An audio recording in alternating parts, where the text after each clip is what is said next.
Hey, welcome everybody to the Fuel Pod tonight for episode 83. My Daytona. Jason, you might be a little young for that song, son. That was the Knack, right? My Sharona. Great song, yes. Yep. Yeah. So anyway, we did have the And also, Rolex. there was a great Weird Al version, my Bologna. I love Weird Al too, so it's really weird I don't know that one, but now I'm gonna have to look that up. My favorite one's Ryan the Kaiser from Eye of the Tiger. So that was probably my favorite one. Because I felt like he really had to work hard to get those lyrics for that one. Especially do a whole song on sandwich meat. So anyway, too young for Jason. Yeah. Sandwich meat. Anywho, moving on. So we had a crazy week this week in motorsport, while also simultaneously not having a whole lot of racing. So, we had the Rolex 24-hour Daytona. We had the Rally Monte Carlo this week. We had Michael Andretti getting kicked to the curb, and just when you thought that might have been the craziest news, but wait, there's more. So we'll go ahead and get started with tonight's episode, and we'll probably 90% of this is going to be Formula One, which is great since technically we are a Formula One broadcast. But I'm going to have to bring in some stuff here. So we have two different special things tonight. Normally we just do Ripped from the Paddock. This first segment will be called Literally Ripped from the Paddock, as we discuss the biggest news in Formula One today, which is, if you can put together the pictures here, Lewis Hamilton has ripped himself from the Mercedes paddock and inserted himself into the Ferrari paddock. Now, as you know, as a Formula One fan, whether a veteran one or just a Drive to Survivor, you only have two drivers on the team. So one of those guys is out. And Charles Leclerc just signed a new long-term deal with Ferrari, so it's not him. So Carlos Sainz was ripped from the Ferrari paddock, and only God knows where he's going to end up. And we're going to get to that in a minute, because this move today, I have a feeling, and I wasn't the only one, so it's not like I'm, Nostradamus here, but I have a feeling, like Will Buxton said this morning in one of his, I don't know if you call them tweets still or X's, his post on X, that the silly season might be over before winter testing is done. Or at least it might kick off before winter testing. That's a fact. It'd been different, dude, if they'd come out today, and I know I'm getting off topic, and said Lance Stroll is moving to Ferrari. That wouldn't, because he's already at the bottom of the shit pile, right? So, but when you're talking about the top of the shit pile where it has to roll down, you're talking about the Max Verstappens of the world and the Carlos Sainzes of the world and Leclerc and Hamilton and those guys. So one of those guys just rolled off the shit pile, and now it's going to cause, what I'm thinking is going to be a cascade of just absolute zaniness for this Formula One season. And we'll get to it in a minute. I want to explain my pictures here. And I kind of wanted that middle one to look janky, because I wanted to make it look like it was so 11th hour of Ferrari to make this announcement, right? There wasn't a build-up. Lewis Hamilton's going to Ferrari. Wait a minute, what? Like, Chad sent me a text this morning. He's like, hey, man, did you see this? And I hadn't. And so it shocked me. So now you see on this graphic, you got Toto Wolff on the left doing the whole, wait a minute, what? And then you got Fred Vassar over here talking to Helmut saying, yeah, I took his favorite driver, and he was all, stop. So, and then I've heard tons of conversation. So I want to bring you two guys into this conversation and move straight into the Zane. Let's talk about the actual move first. Jason, what are your thoughts on this move? It's a crazy move. Didn't think that was going to happen. I literally walked into work, clocked in, bam, Formula One, Hamilton's not a Mercedes no more. So it was kind of a shock. Didn't think that was going to it was definitely a shocker when I walked in this morning. Yeah, but I mean, but what do you think of the moves from? I mean, what do you think of Hamilton being on Ferrari? I don't know. It's gonna be a weird move. I think he's gonna do fine in the Ferrari car. I think he's gonna do better than he did this season this last season in the Mercedes car. Agreed. I think it's gonna be a good change for Hamilton. I just don't know if it's a good change for Mercedes is losing their only their carry. Yeah, that's true. That's true. Mikey? I think from what I've read, I think Toto, it was a major shock this morning. And I think it was Fred looking him right in the eye and sticking a dagger in his heart. Like the game on, sucker. Okay. And for Hamilton, I think this is a great move. I think as he knows he's nearing the end of his career, right? Yeah. And he's been with Mercedes forever. And he's just kind of gotten to a lull where that's all it's going to be. So for him, this kind of shakes things up, maybe lights us, there's a spark there that lights that fire again, but it's something different. If the same thing is getting you nowhere, try something different. Okay. And I think it's going to be a good move for him. I think Ferrari's got him. Okay, so is everybody ready for me to put my 2 cents in on this? Go for it. Okay, so let's start off with some stuff you guys might not know. Lewis Hamilton, before he was the famous Formula One driver that he is, he was obviously came up through the ranks, Formula 3 and ART, and guess who his head dude was at ART? Fred Vassar. Fred Vassar. They have maintained a very close relationship. And guess who else worked for Fred Vassar at ART? Anybody? It's the other guy in the picture with Lewis Hamilton right there, Charles Leclerc. So he's put like his old crew together, his all-star crew together. So there's that. Also, Toto and Fred get along pretty well. So I have a hard time believing Toto didn't know about this well in advance. So, my picture is more of an exaggeration, really. I'm sure he knew it. I also happen to think, and of course, this is just supposition, dude. We're not working in that paddock. But I think Toto's okay with Lewis leaving. I mean, obviously, they've got to work on signing a new driver. But I think Lewis's piece of this whole thing is that car sucks. And he got tired of it sucking. He got tired of them not listening to him.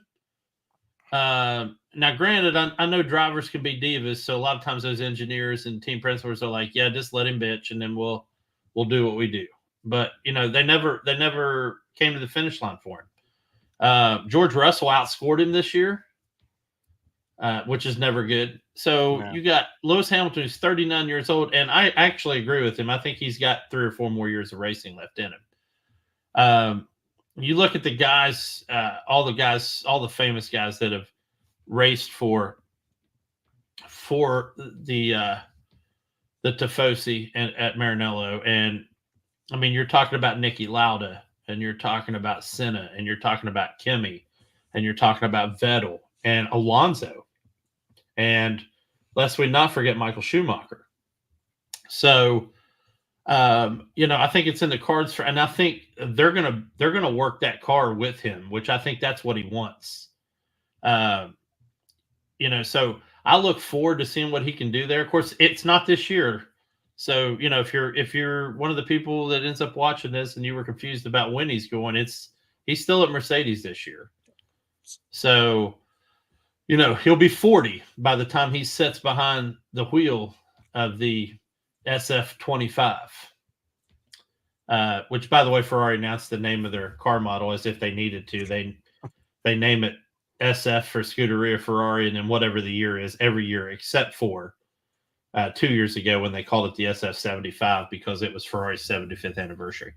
So they announced that today as the SF24. So, I think this is a good move all around, man. I thought I had a rant going, but to me, this move makes sense. Where I definitely am going to have a rant this is, in my opinion, going to cause silly season 2024. So let's see what we got here first. First, we have, like I said, anytime you disturb the shit pile from the top, it's going to get ugly because now you got some middle shits that want to get up to the top shits. And the bottom ones want to go to the middle. So people got to move somewhere. Unfortunately, a lot of these guys have signed contracts, which is bothersome, but not, not insurmountable because we've seen people get out of a contract before, Danny Ricciardo. And so, we got to figure out what's going to happen there. But let's go through some names. Let's talk first off. Let's link this story with the next one and say, what options does Mercedes have? Driver-wise, anybody? Well, I don't really know. Driver-wise, do you want who I think is going to get the seat? I want an educated guess on who you think is going to be in that seat that following year. Okay. Also, before you make your guess, I'm going to tell you need to temper it because you also need to look at what you think results-wise is going to happen this year. Do you want me to? I mean, I can go first. Yeah. Okay, so let's look at this year first. So I think Logan Sargent is going to get fired at the end of next year. Completely. And nobody's going to pick him up. I don't think Alex Albon is going to be racing for Williams after this year. Carlos Sainz is not going without a seat. Yeah. He was better than Charles Leclerc in pretty much every statistical category. I saw that laugh, Mikey. I know what you're trying to say there, but I'm telling you the truth. He was better in every statistical category. Oh, yeah. So he has to get a seat. I don't think he's a Mercedes driver, but he's also not a Williams driver at all. And I say that because Alex Albon would make a perfect Mercedes driver. He's already in one. The Williams is a Mercedes, de facto Mercedes. So why not go to the works team and run second fiddle to George Russell? Or at least be billed as second fiddle to George Russell, and then he'll end up pissing George Russell off, and George Russell will be gone. Not pissing him off because of his attitude. He'll be pissing him off because I think he'll outperform him in that Mercedes once they get that car turned around. So now you've got a thing where I still don't think Lawrence Stroll is going to fire Lance Stroll because the absolutely perfect move would be to fire Lance Stroll and put Carlos Sainz in that seat. Yeah. Because it puts two students of the game, Alonso and Sainz, on the same team. It also puts, Alonso was Sainz's hero as a kid. So you got that going for that team too. I think they would get along very well. I don't know if that'll happen or not. I'm throwing some spitballs out here. But then we've got what I call the Lando problem. Lando just signed a new contract with McLaren. Do I think he would give it up in a heartbeat if he was offered a better seat somewhere? Yeah. But here's the thing. Is Mercedes a better seat for him?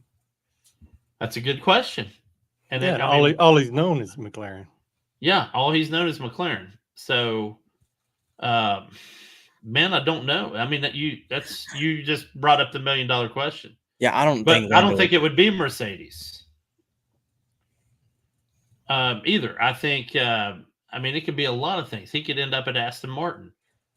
Yeah. This could get ugly. Alonso might retire. Then there's that. There is that. So Alonso retires. Sainz slides right into that seat with ease. Lawrence Stroll will be out because he's selling, maybe getting out of the game. I think he's only there for Lance now anyway. Lance could end up in WEC or GT or IMSA or anything. Yeah. And now you got a situation where I think you've got Sainz and Lando back together at Aston Martin.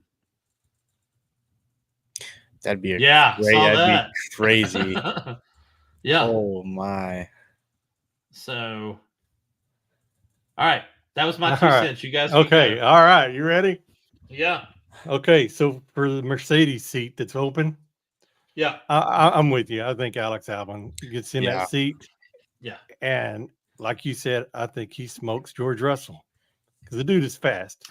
Yes, He's fast in that Williams. and Now, his composure is off the chain, man. I've got a couple. I'll hit y'all with a theory before the show. I got one here for you for Mercedes. Okay, So I was reading that Ferrari's value went up $6 billion with the signing of Lewis Hamilton.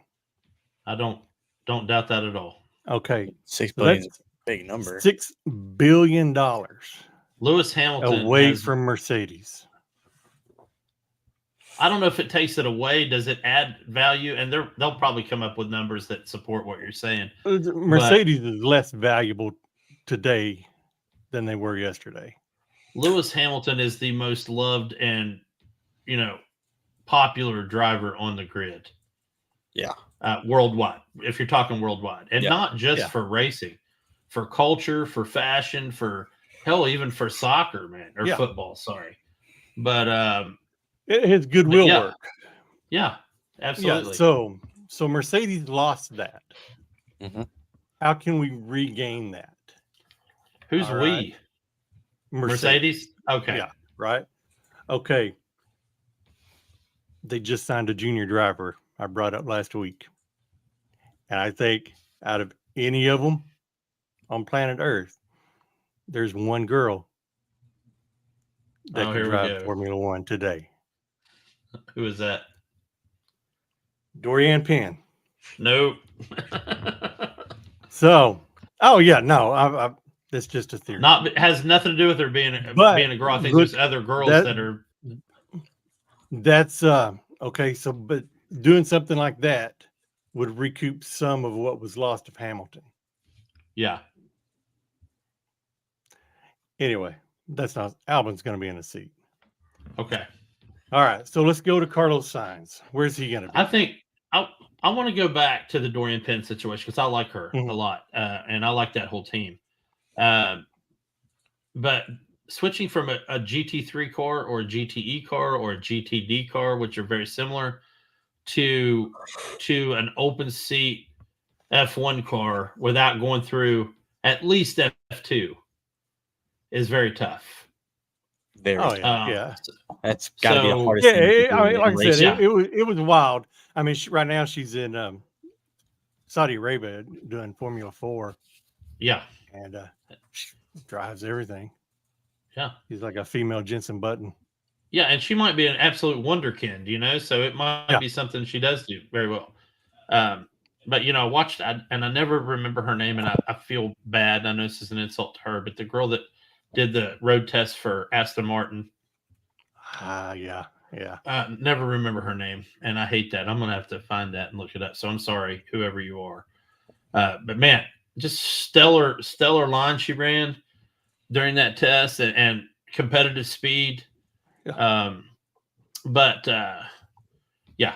So anyway, sorry, Jason, did you have anything? Crazy theory. Do you want to hear about my signs? Where signs going to be? Yeah. Let's hear about where's signs going to be?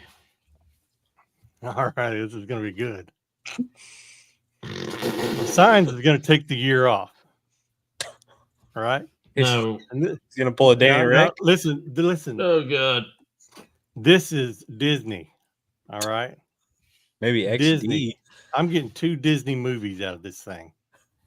Science takes the year off to run the car. I knew you were going to say that. To run his father's last Dakar alongside him into the sunset.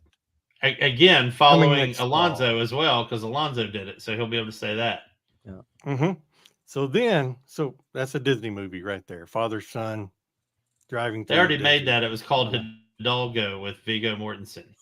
Ain't nobody Except saw it was that. on horses. They're gonna watch my movie. Ain't nobody saw that shit. Okay. So there's gonna be a sequel to the movie. Wow, we're already doing sequels. We haven't even... The Sun Returns. Yeah, that's Disney, man. We're making money. All right, Okay. the sun returns. Carlos Sainz comes back after the year, and joins with Audi. Because really, that's where he's going. Yeah. With Gunther Steiner and Matteo Binotto as co-principals. It's a crazy Disney movie.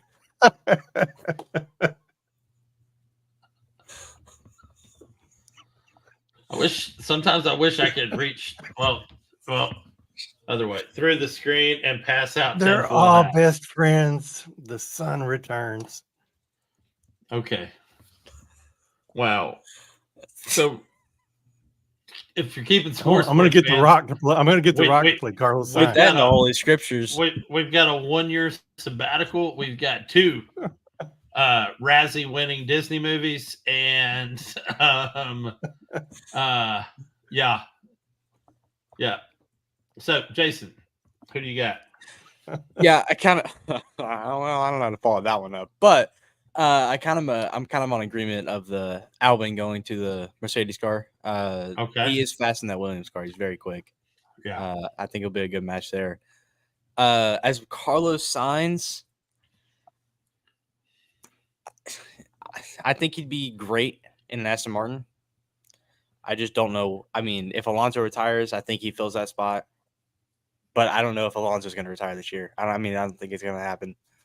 I think he's got 1 or 2 more seasons in him. Okay. So, but I do think Sargent's getting fired, and if that happens, Williams isn't even going to have a team at that point. So we're kind of toast there. I mean, I guess they could pull like Leah Block from the academy, put her up Or there. they'll have Nico Hulkenberg. Yeah, well, because he's pretty fed up at Haas. Yeah. So at least Williams showed signs of life this year as opposed to Haas's 1-lap Q3 qualifying car. So I saved this for the very end because I wanted to see if either one of you brought it up. Nobody did. So my theory was that all of our theories was that he goes to that Albin goes to Mercedes. But here's the other thing, and I'm going to go 10 full hat for a minute. Checo Perez is going to be fired from Red Bull by the 5th race. 100%. Wow. Which puts Daniel Ricciardo in the Red Bull. Back in the Red Bull car. This season might be a crazy Drive to Survive season. Which opens up. Okay, so it opens up an AlphaTauri seat. I'm not calling him Visa Cash App RB. Of course, I just did. Thank you. Checo will get picked up by somebody because somebody's going to tell him, hey, we don't have the crazy, stupid expectations that Red Bull has. We just need you to come in here and drive and get points. So Checo will end up probably at Williams and or Haas, or he'll retire because he's also old. Yeah. So it'll be one of those 3 things as well.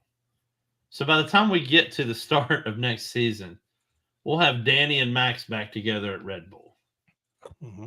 We could potentially have Lando and Carlos together at Aston Martin, assuming Alonso retires. If not, I think we'll have Alonso and Sainz together at Aston Martin. We'll have George Russell and Alex Albon behind the seat of a Mercedes, or behind the wheel of a Mercedes. We will have Charles Leclerc and Lewis Hamilton behind the wheel of a Ferrari, and only God knows what. And now, also, if Lando leaves, by the way, that opens the seat at McLaren. Yeah, which I have no idea who could fill that McLaren seat. Now, I will tell you this, both of you, this is where we could potentially see the first woman driver in F1, because McLaren seems more open to it than any other team on the grid. I didn't know that. So you could see Bianca Bustamante end up being, or at least getting a tryout for McLaren seat if Lando decides to breach contract and go where he's got to go. But who knows, man? It's going to be a crazy season regardless. I'm looking forward to it here in we need to get some predictions down into the scrolls. At some point. All right, let's send them to me this week, and I'll have mine because we said a lot there. I've got to get that I've got to Yeah. put my thoughts Oh, yeah. together and really figure it out. So the Yeah, prediction that you'll need to come up with then is what the grid order, what the driver team grid looks like for 2025. That's all you need to do. Yeah. Yeah. So anyway, That that's could be what a we've got. Very controversial order. I've got some good ones ready. I mean, we're So- gonna be making some calls. Okay, so the actual rip from the paddock, we still have some stuff in there. And part of this we kind of talked about, and this will have, hopefully, anybody that watches this will, at least see where we're coming from. But the first article from Formula One that we did not read, Albon insists he's ready to fight for a championship as Williams racer ponders his F1 future.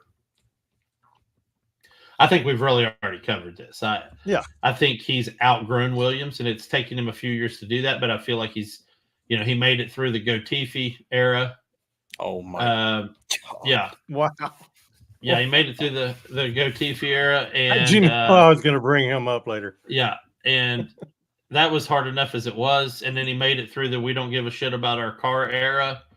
And then last year they actually showed signs of life. And, I think he's graduated from Williams and needs to move on, much like George Russell did. Which brings up another point. George Russell was at Williams and graduated to Mercedes. And guess who got that seat after he left? Alex Albon. So, yeah, I really think that's what's going to happen. Anyway, but that was the first article from Rip from the Paddock. Your all's thoughts? You think he's ready to fight for a championship? Yeah. As soon as he gets to Mercedes. As soon as he gets in a better car, yeah, absolutely. Yeah. Yeah, and I challenge you guys this year to not just watch the races, but watch the post race show and listen to him in an interview. Because that means a lot to me too. Hearing how composed these guys are in an interview, especially if they've had a horrible day. And when they go into an interview after having a horrible day, do they pick on their teammate? Do they pick on their team? Do they take ownership of what happened?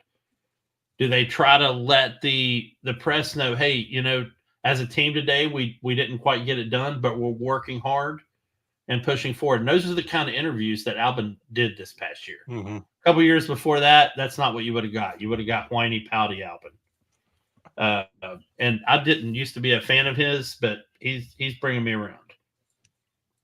The second one, Gunther Steiner gives his take on the 2024 pecking order and predicts an end to Red Bull's dominance. Man, and this one actually has a follow-up. The very next one actually follows up to this, but we can hear what you guys think on that one first. Do you think let's not even talk about predicting the pecking order and talk about he's predicting the end of Red Bull dominance. Is he right? No. Okay. Okay. You guys just going to say no, or are we going to get some kind of expansive description? Red Bull dominates again. I think Gunther, he's just he's still got some Haas in his brain. He's got to get that stuff cleared out because he's get his thinking back. Because he's a smart guy. We all know this. Software update he needs. Around Haas for years, jelly's the brain. Yeah. So plus he was a rally guy before that. So you don't even really know F1.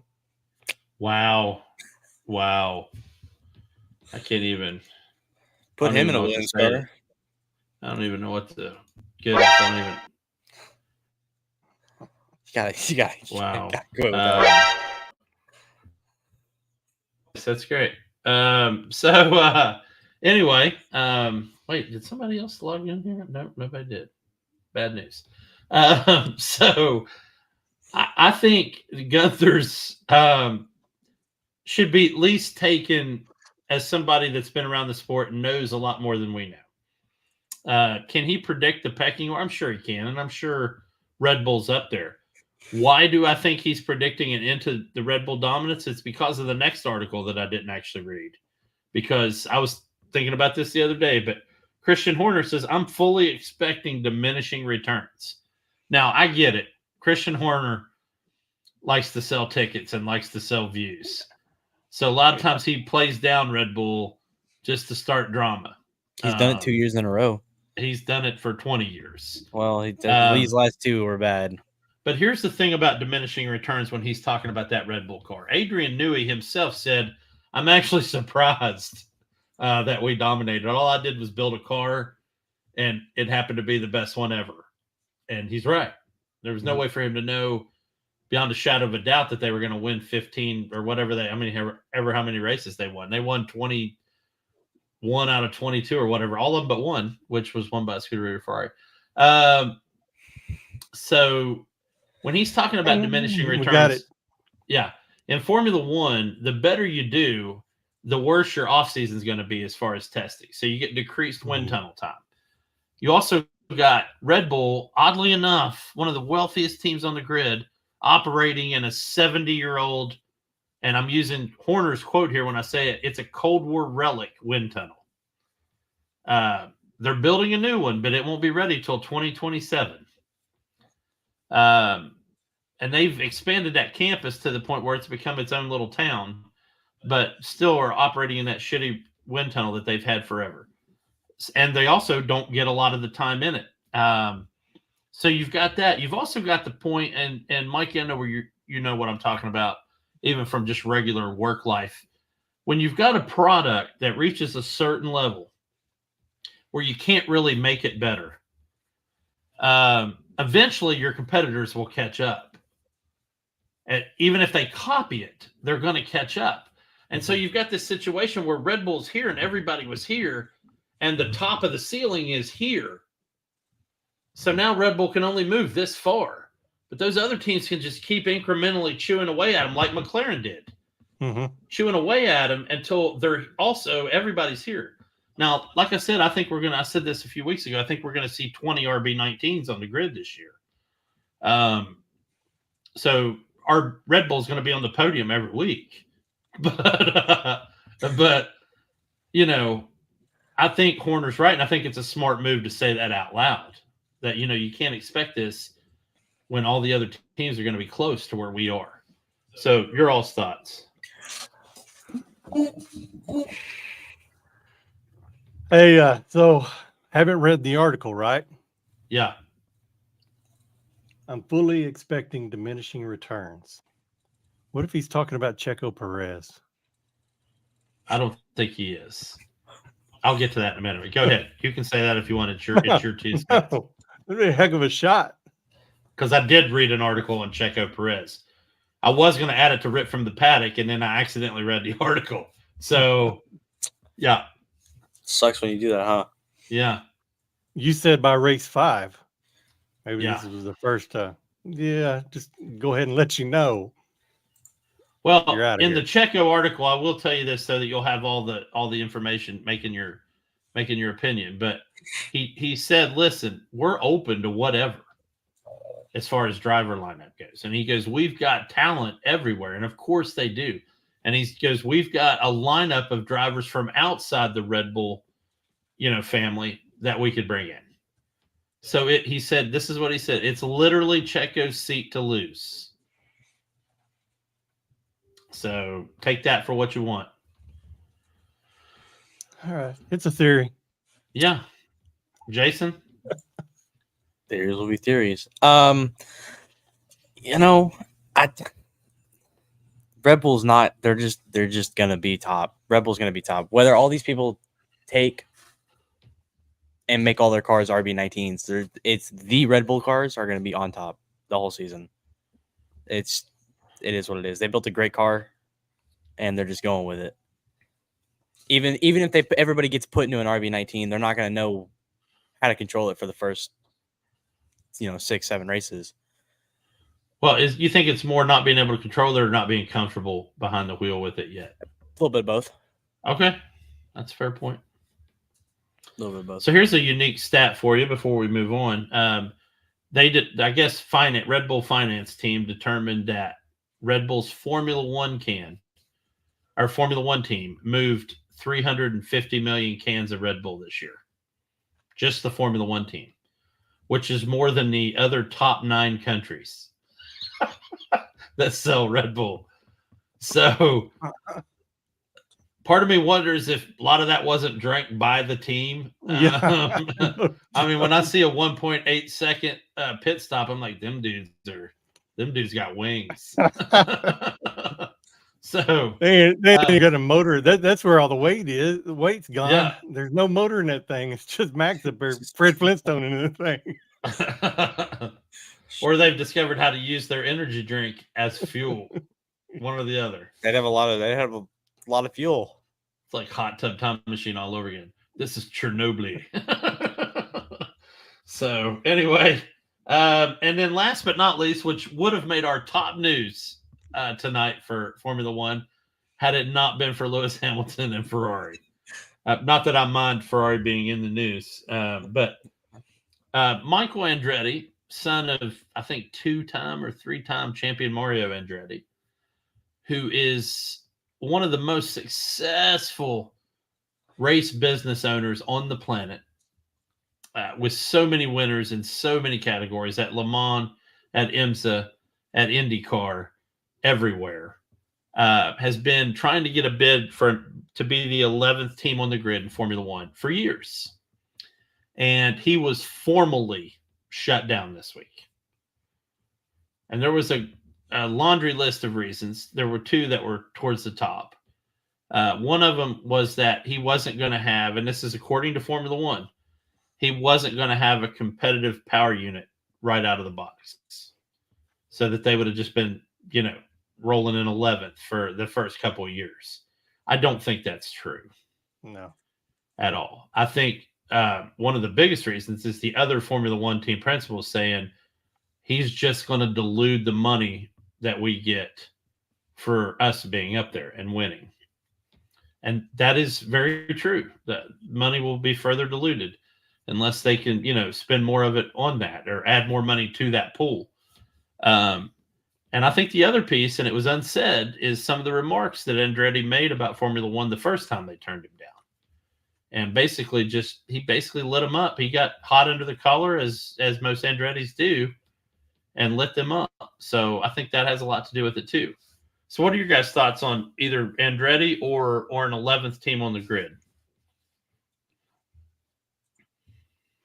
Hey, so with Andretti himself, the person, I think I remember you mentioning that he's got heat with the rest of motorsports. Yeah. And, I don't know what all that's about, but some of that plays into it. Now, when it comes to the whole, don't think you'll have the power to compete, that's a bunch of crap. I know full well what that Cadillac can do. Yeah. I think it was. Do you think it was more of a personal thing?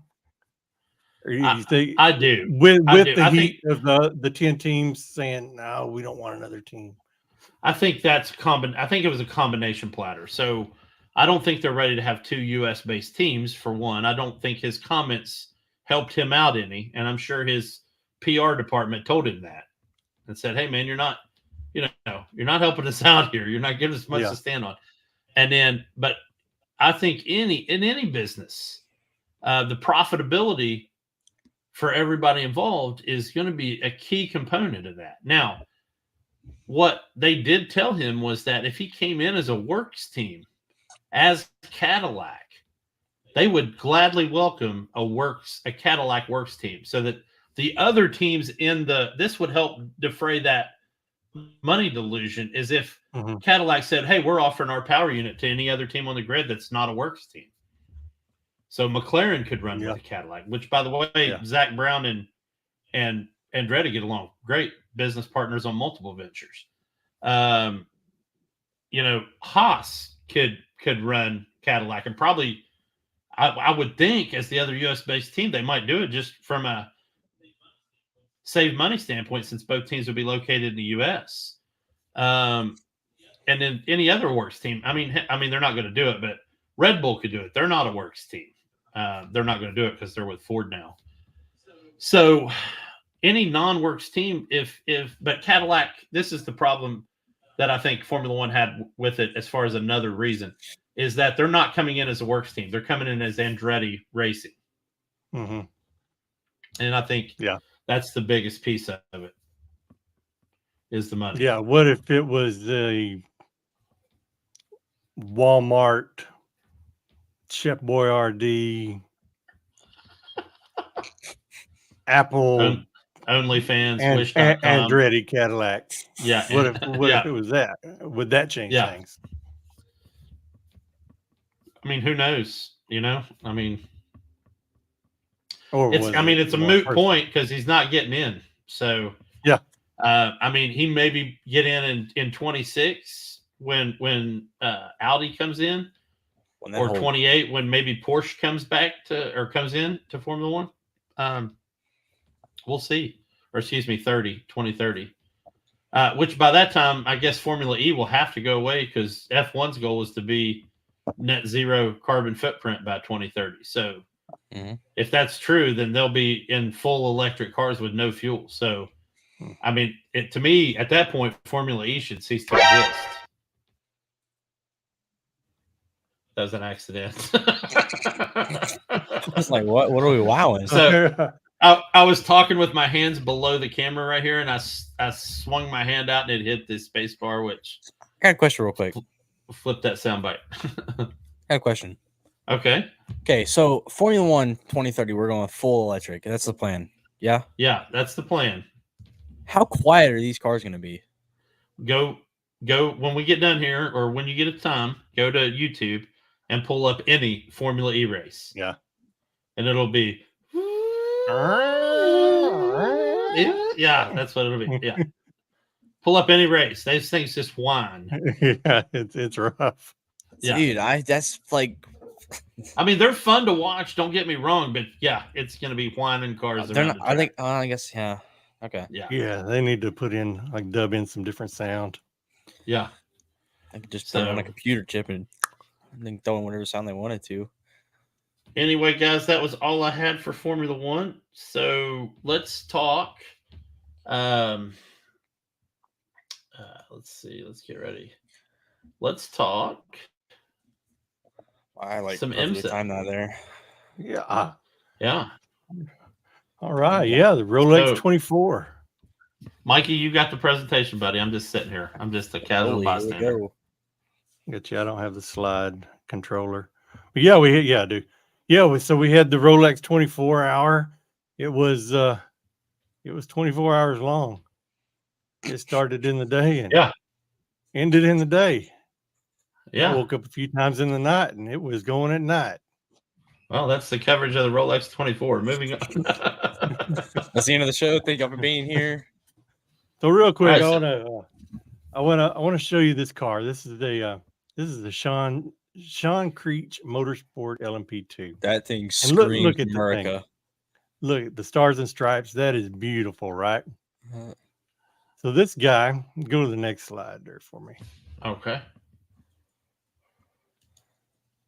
This team probably is the only one has a bad motorsport weekend comparable to mine. Okay. The first part of the race, he spent up until dark on a tilt-a-whirl, I believe. This car spun around so many dang times. Then Man, I going know to I the night, saw before they even made it to the night, I think I saw 5 full course cautions. yeah, for people wrecks. were tweeting everywhere. It was him. Yeah. It was that guy. Yeah, that's why I Okay. said, is Latifi driving? No, he was not out Yeah, there. people were tweeting like, get out of there. Anyway, they go into the night and half his car falls off. They come in, they fix it. They get in the morning, the other side falls off. So, yeah, that's where that car needed to be. Right in the Man, the whole garage. race. I had a bad motorsports weekend, but this guy may have had a worse. Takes the cake. Well, I mean, anytime you get in a 24-hour race, I would imagine as a racing team with so many people there, and I don't know what their staff looks like there when they're at a 24-hour race, but obviously those guys got to get sleep, so they've probably got 3 or 4 rotational staffs to work through. Yeah. I would think much like Dakar, just finishing one is an achievement. Plus, you're literally running a car nonstop for 24 hours. There's Mhm. not a lot of cars you can even buy on a lot that'll do that. So, On a Civic. yeah. But yeah, well, Honda Civic's like the cockroach of cars. Everything else will be gone, but the Honda Civic. But this LMP2 has been running that Oreca or Orica, depending on where you're from and how you want to say it, for years and years. I mean, it's a tested format and platform for LMP2 to try to, I guess, to get a lot of these. Some people like driving it, but I guess a lot of these guys are just trying to get to what used to be LMP1 is not now, but or hypercar or whatever you want to call it. But you know, it's one of those things where most of these LMP2 cars are exactly the same build, so it makes you wonder why this guy spent so much time in the garage. Anytime he got close to another car, Yeah, he was spinning. yeah. And I saw a bunch of those. Most of the wrecks I did see though were multi-class wrecks where you had a GT car cause a hypercar wreck or vice versa, where you've got these super fast hypercars running into the back of the traffic pack of GT cars. So I think that, to me, that's what makes multi-class endurance racing so fun to watch, because you've got to plan that out strategy wise, and you got to know when you're going to pass and where the best places are to overtake. That being said, if you got a guy you're currently racing and he manages just to get lucky and slide through traffic and then you get stuck in it, I can see where the impatience would come into play of, man, he got lucky and slid right through and now I'm getting blocked. So imagine tempers flare inside those cars quite a bit. Yeah, it was crazy seeing, the high banks of Daytona. It really showed how much faster the hypercars are than the GT class. I'll tell you a couple things, takeaways before we get to the results slide. But I really like seeing those two Mustangs together at night with that lit up horse on the side. That looked cool. Those guys running on the low bank to let the hypercars pass on the high side. It was fun watching Scott Dixon and Pillow go around the track. That Porsche overtake, man, on that Cadillac, was one of the most exciting moves I've seen in racing since the Ross Chastain wall ride. So when he went full Ghost Rider around that turn. But yeah, really cool. So let's talk about the results. Take it away, man. So we had 4 categories. So, 4 categories, and I'm going to pin on 2 of them here. And the first one is, can you guess which one? Yeah. Number 62. I'm trying not to look at it there. But so this begins my Pad Motorsports weekend. Okay. So this is the winner, the Penske Porsche, not the Ganassi Cadillac that I picked to win. He didn't finish the race. Yeah. So moving on to GTD Pro. Real quick, you know who else was involved in a massive crash? Was Rexy. Yeah. At the Le Mans turn. Yeah. Okay, sorry, I didn't mean to interrupt you, but I did. So moving on to this GTD Pro, last week I pointed out my favorite, the McLaren. Yeah. And then there was a missing slide last week because I disrespected Ferrari and sent you a fuzzy pick, and it couldn't make it to the show. Well, guess what? The McLaren car did. It didn't finish the race. Guess what this Ferrari did that I disrespected? Yeah, he wins the whole freaking class. Yeah. So the what I want to say about this, and I didn't bring it up last week, but the Daytona infield course is perfectly geared towards a Ferrari. I mean, there's a lot of tracks where Ferrari is not, where it's not really geared for that. I'm thinking of Bathurst right off the top of my head. But yeah, that Ferrari 296 and Daytona are a perfect match.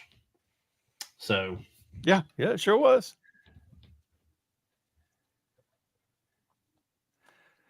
And that's really all I've got for the Rolex 24.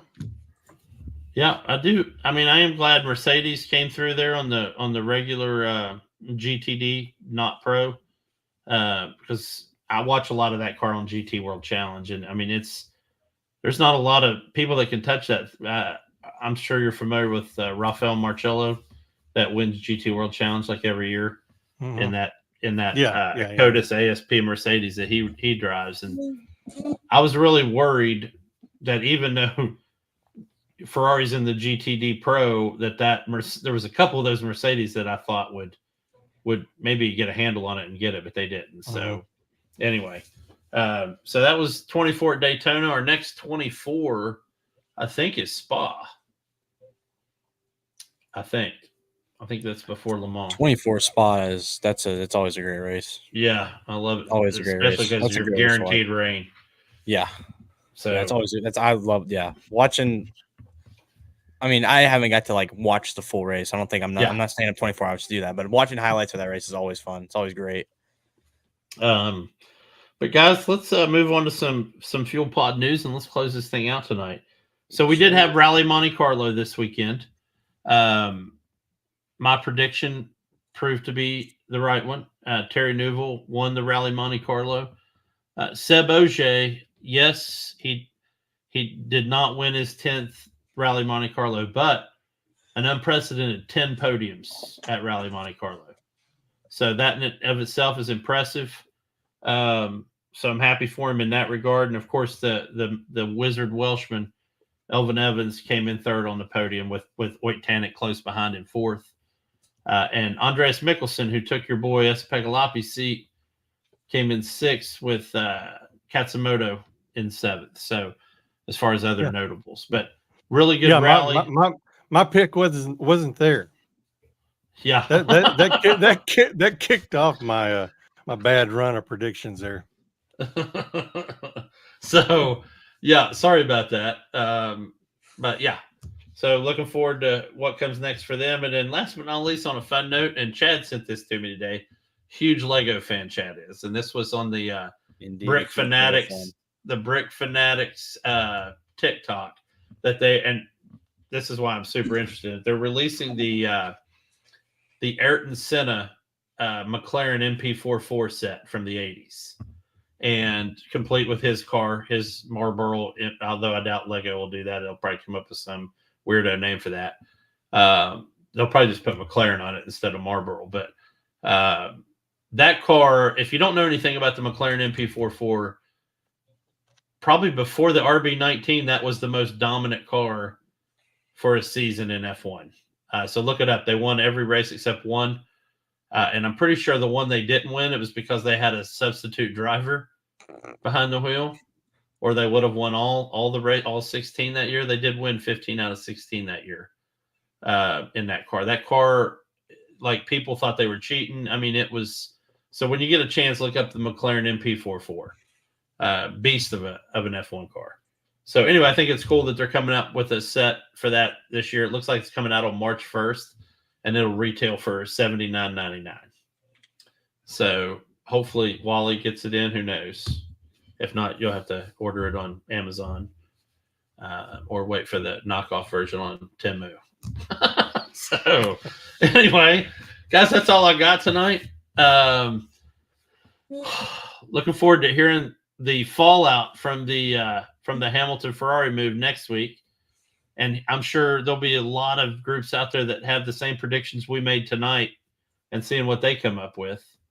But anyway, that's all I got, guys. You guys got anything? That's it, man. All right. Well, guys, listen up. Everybody that ends up watching this, have a great weekend. Be safe. Buckle up. Don't drink and drive.